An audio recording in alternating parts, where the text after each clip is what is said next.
नमस्कार दोस्तों, मैं हूं सूरज। एक बार फिर से स्वागत है आपके ही अपने YouTube चैनल द ब्रैडो में। और हम हिंदी साहित्य की आदिकाल सीरीज कर रहे थे और आदिकाल के अंतर्गत हमने सिद्ध साहित्य को कवर करके जैन साहित्य में दोस्तों आए थे। तो जैन साहित्य में हमने सबसे पहले जिनदत्त सूरी है ना, जिनदत्त सूरी को पढ़ा था, शालिभद्र सूरी को पढ़ा था और देवसेन को भी हमने कवर कर लिया था। और अगर दोस्तों आपको ये समझ में आ रहा होगा या ये ऐसा लग रहा होगा कि क्या अभी तो सिर्फ स्टार्ट भी नहीं करी है और हम बोल रहे हैं कि हमने ये कर लिया, ये कर लिया, ये कर लिया, तो आप दोस्तों प्लेलिस्ट में जा सकते हैं। और मेरी प्लेलिस्ट में मैंने आदिकाल की एक अलग प्लेलिस्ट बनाई हुई है। आदिकाल के अंदर जब आप जाते हैं तो उसमें आपको थंबनेल में ही एक इस तरीके की मैंने डायरेक्शन है, इस तरीके का पिक्चर बनाया हुआ ताकि आपको थोड़े से भी असुविधा ना हो दोस्तों। उसमें आदिकाल फर्स्ट, सेकेंड, थर्ड, फोर्थ इस तरीके से लिखा हुआ है और नीचे भी लिखा हुआ है मैंने, जैसे अगर जो भी चीज़ नामकरण, साहित्य लेखन, आदिकाल के अंतर्गत सिद्ध साहित्य, जैन साहित्य, तो जैसे कि सिद्ध साहित्य हमने कवर कर लिया, अब हम जैन साहित्य में आ गए हैं। तो हमने शालिभद्र सूरी, जिनदत्त सूरी, देवसेन इनको कवर कर लिया था पिछली वीडियो में। अब हम करेंगे आशुग को दोस्तों। आशुग, जिनधर्म सूरी, विजयसेन सूरी और कुछ भी जैन अलग जैन रास काव्य परंपरा के जो कुछ अन्य जो कवि हैं उनको भी अब कवर करेंगे। और कल के लिए फिर हम करेंगे फागु को। देखते हैं। शुरुआत करता हूं दोस्तों किन से, आशुग कवि से। किस कवि से दोस्तों? आशुग कवि। आशुग कवि के बारे में देखो क्या लिखा हुआ है, इनके 2 ग्रंथ प्रसिद्ध हैं। आशुग कवि के कितने ग्रंथ प्रसिद्ध हैं दोस्तों? 2 ग्रंथ। एक का नाम क्या? चंदन बाला रास। बहुत ज्यादा पूछा जाता है परीक्षाओं में। चंदन बाला रास 1200 ईस्वी में लिखा गया था दोस्तों। आशुग कवि का है चंदन बाला रास जो 1200 ईस्वी में लिखा गया था। 35 छंदों का खंड काव्य है। 35 छंदों का दोस्तों क्या है? ये खंड काव्य है। कौन सा? चंदन बाला रास आशुग कवि ने लिखा है। दूसरा है जीव दया रास। तो दोस्तों रास काव्य और रासो काव्य क्या होता है मैं तुम्हें बता देता हूं। मैंने पिछली वीडियो में तो बताया हुआ है। रास काव्य वो होते हैं जो कवि या फिर जो कवि अपने धर्म को, अपने धार्मिक संस्था या संप्रदाय को आगे बढ़ाने के लिए जो भाषा का प्रयोग करते थे, जिसमें वो अपना काव्य लिखते थे, तो उन काव्य को कहते थे हम दोस्तों रास। और जिसमें चारण कवि अपने वीर राजाओं का, अपने आश्रयदाताओं का वीरतापूर्वक या वीरतापूर्ण वर्णन करते थे, उन्हीं को हम कहते थे दोस्तों रासो। तो रास में धार्मिक ग्रंथ मिलते हैं और वही रासों में वीरता पूर्वक वर्णन हमें देखने को मिलता है और प्रबंधात्मक शैली में वो दोस्तों लिखे होते हैं। आगे बढ़ते हैं। मतलब आशुग कवि के 2 मुख्य ग्रंथ हैं, एक है चंदन बाला रास और एक है जीव दया रास। तो चंदन बाला रास 1200 में लिखा गया था जो 35 छंदों का एक खंड काव्य है दोस्तों। आगे बात करते हैं जिन धर्म सूरी। देखो दोस्तों जिन धर्म सूरी अलग है और जिनदत्त सूरी अलग है। तो जिनदत्त सूरी से एक प्रश्न बार बार पूछा जाता है। क्या पूछा जाता है दोस्तों? जिनदत्त सूरी द्वारा रचित उपदेश रसायन रास जो 1114 ईस्वी में लिखा गया था। क्या? जिनदत्त सूरी द्वारा रचित उपदेश रसायन रास अपभ्रंश भाषा का सर्वप्रथम रास ग्रंथ है दोस्तों। क्या है? अपभ्रंश भाषा का सर्वप्रथम रास ग्रंथ कौन सा है? जिनदत्त सूरी का है। तो अब बात आ रही है जिन धर्म सूरी की, ना कि जिनदत्त सूरी की। तो जिन धर्म सूरी ने 1209 में देखो स्थूली भद्र रास, क्या लिखा दोस्तों? स्थूली भद्र रास की रचना करी है। किसने? जिन धर्म सूरी ने। स्थूली भद्र रास के रचयिता जिणधाम मिलता है। मतलब इसका जो नाम है क्या मिलता है? जिन धर्म का जिणधाम। इसमें कोसा नामक वैश्या के पास भोग लिप्त में रहने वाले स्थूली भद्र को कवि ने जैन धर्म की दीक्षा दी थी। तो इसमें किस नामक वैश्या का उल्लेख है? कोसा नामक वैश्या का उल्लेख किया हुआ है दोस्तों। और इसमें कौन भोग लिप्त में रहे हैं? भोग में स्थूली भद्र को बाद में क्या होता है कि उन्हें जैन धर्म में दीक्षा दी जाती है। कौन से ग्रंथ में? स्थूली भद्र रास। जो पुस्तक किसकी है या ग्रंथ किसका है? जिन धर्म सूरी का है दोस्तों। और कब लिखी गई है? 1209 में लिखा गया दोस्तों। अब बात करते हैं विजयसेन सूरी की। किसकी दोस्तों? विजयसेन सूरी ने प्रसिद्ध ग्रंथ रेवंतगिरी रास, विजयसेन सूरी ने लिखा रेवंतगिरी रास 1209 में नगेंद्र द्वारा। इसमें जैन तीर्थ रेवंतगिरी और तीर्थंकर नेमिनाथ की प्रतिमा का महत्व है। ने रेवंतगिरी रास 4 कड़वकों में विभक्त है। कितने कड़वकों में विभक्त है दोस्तों? 4 कड़वकों में विभक्त है। और रेवंतगिरी रास किसकी है? विजय सेन सूरी 1271 की, सॉरी 1231 ईस्वी। एक चीज याद रखेंगे दोस्तों, इसमें सन बहुत जरूरी है, आपको याद रखना है। देखो सन, एक तो जिन धर्म सूरी में स्तूली भद्र रास का 1209 याद रखेंगे, स्तूली भद्र रास का 1209, और चंदन वाला रास का क्या है? 1200। चंदन वाला रास का क्या है दोस्तों? 1235 छंद। एग्जाम में पूछा जाता है इनको सार्थक क्रम में लगाने के लिए। विजय सेन सूरी का रेवंतगिरी रास 1231। रेवंतगिरी रास की ही भांति कवि पलहण ने क्या लिखी थी दोस्तों? 1232 में आबू रास लिखी थी। और आबू रास जैनियों के प्रसिद्ध स्थान आबू मंदिर का वर्णन है। एक चीज मैं तुम्हें बता देता हूं, देखो आबू मंदिर अरावली श्रेणी जब हम पढ़ते हैं तो राजस्थान में अरावली श्रेणी में एक प्रसिद्ध मंदिर है। आबू मंदिर में प्रसिद्ध जैनों का एक प्रसिद्ध मंदिर है जिसका नाम है दिलवाड़ा मंदिर। कौन सा मंदिर है दोस्तों? वो दिलवाड़ा मंदिर। तो दिलवाड़ा मंदिर राजस्थान में किस धर्म से संबंधित है? तो याद रखना जैन धर्म से संबंधित है। आगे बढ़ते हैं। सुमति गणी दोस्तों, क्या? सुमति गणी की ने रचना करी है नेमिनाथ रास की। नेमिनाथ रास की रचना करी है सुमति गणी ने।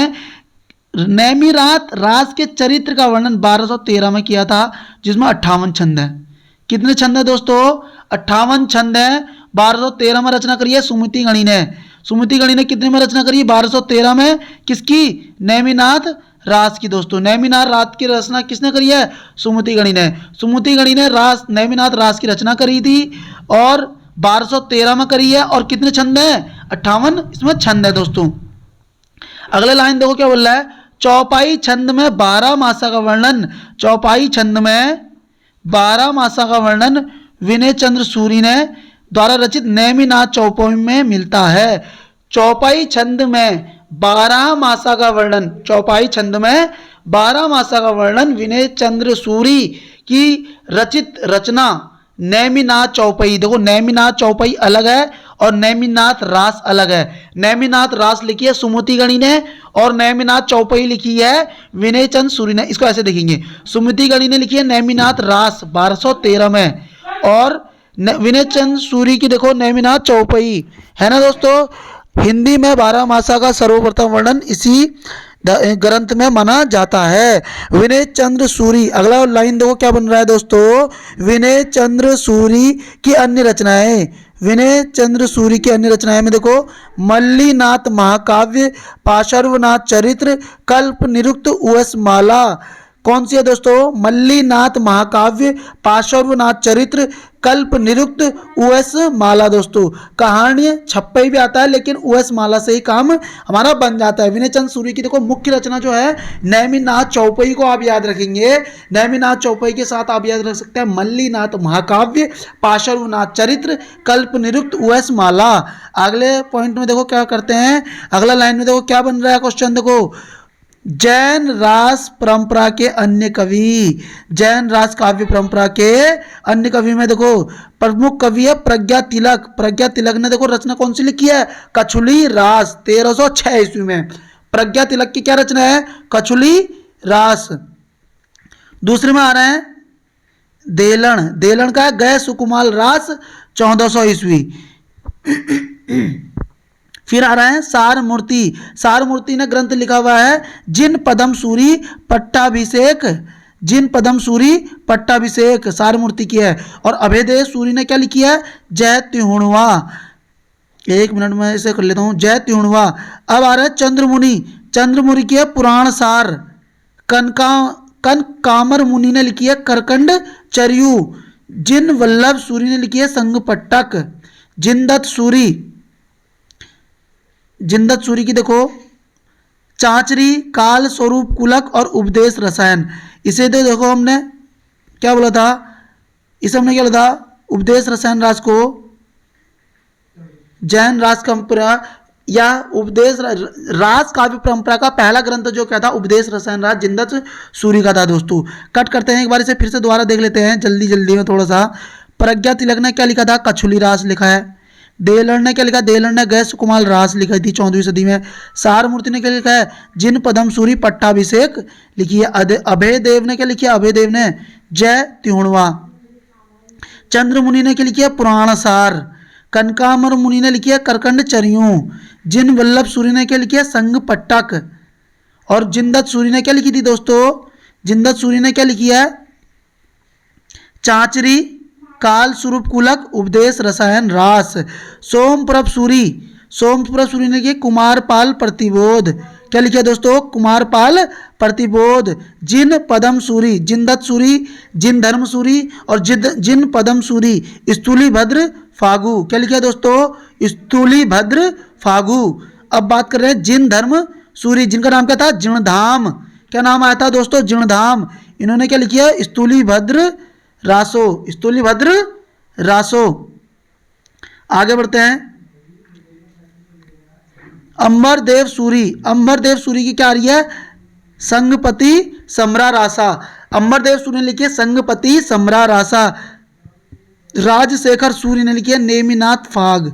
बहुत ज़्यादा पूछी जाती है भाई राजशेखर सूरी की। 27 छंद में था और 1350 में लिखी है दोस्तों। कब लिखी है, 1350 में। कौन सी, नेमिनाथ फाग राजशेखर सूरी द्वारा लिखी गई है। अब बात करते हैं हरिभद्र, हरिभद्र सूरी। हरिभद्र सूरी की बात करेंगे तो दोस्तों हरिभद्र सूरी ने लिखी है ललित विस्तार, ललित विस्तारा, धूर्ताख्यान, जसहर चरियों और नेमिनाथ चरियों। दोस्तों हरिभद्र सूरी ने क्या लिखी है, नेमिनाथ चरियों किसकी है, हरिभद्र सूरी, जसहर चरियों। आगे बात करते हैं फागु काव्य। किसकी बात करेंगे दोस्तों हम, फागु काव्य। जैसे जैन साहित्य में हमने जैन काव्य को पढ़ा था, उसी तरीके से जैन कवियों का एक और काव्य भी है जिसे क्या नाम दिया गया है दोस्तों, फागु काव्य। फागु काव्य क्या है दोस्तों, नॉर्मली हम देखेंगे फागु में आदिकाल में देखो रास परंपरा थी और एक फागु परंपरा थी। दोनों का संबंध जैनियों से था। किससे दोस्तों, दोनों का संबंध, रास परंपरा और फागु परंपरा का दोनों का संबंध किससे है, जैनियों से है दोस्तों, जैन कवियों से था। फागु शब्द की उत्पत्ति के बारे में पढ़ते हैं। देखो एक फल्गु, फल्गु का मतलब क्या है देखो, वसंत। और फागु का मतलब क्या है, प्राकृत। और फाग का मतलब होता है हिंदी। तो कईयों ने फागु का उत्पत्ति मांगी फल्गु से और फल्गु का मतलब बसंत ऋतु। किसी ने बोला फागु का मतलब क्या है, प्राकृत। और किसी ने फाग से क्या मतलब बताया, हिंदी को बताया दोस्तों। अब बात करते हैं फागु काव्य परंपरा।